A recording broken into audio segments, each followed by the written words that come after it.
χέρι.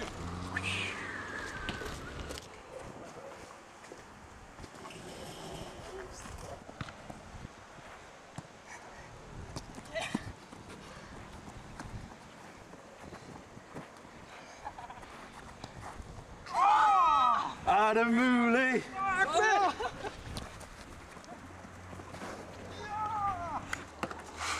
Το σκορ είναι 5-2.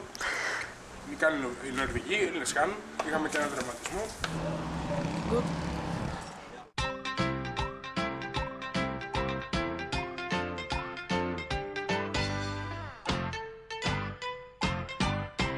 Fasolia, yes. You don't have it. I don't think we do. Look at this. Take it. It's just touch it. It's beans inside. Yes, just a bit.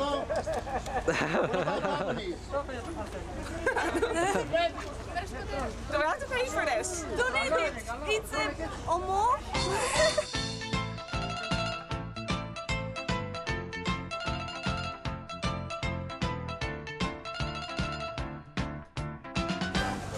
Καυκαλίδα που δεν έφυγε.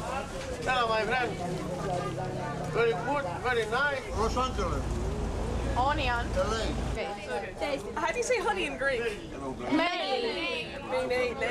Meli. Mene. Oh no. Meli. Meli. Okay.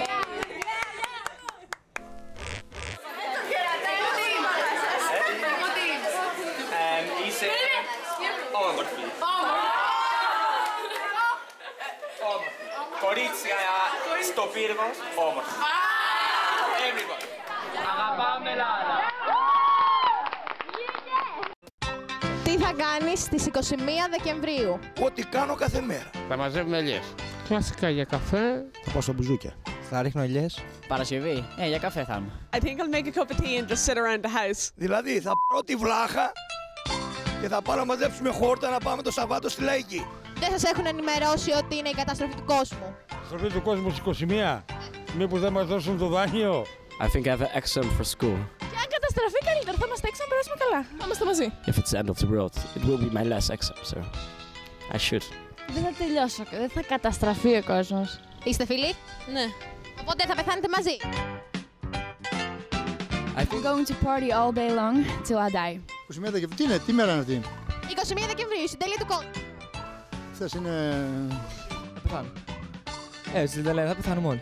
Θα πεθάνω κι εγώ μαζί τους άλλους. Γιατί είναι η καταστροφή του κόσμου στις 21 Δεκέμβρη. Ναι.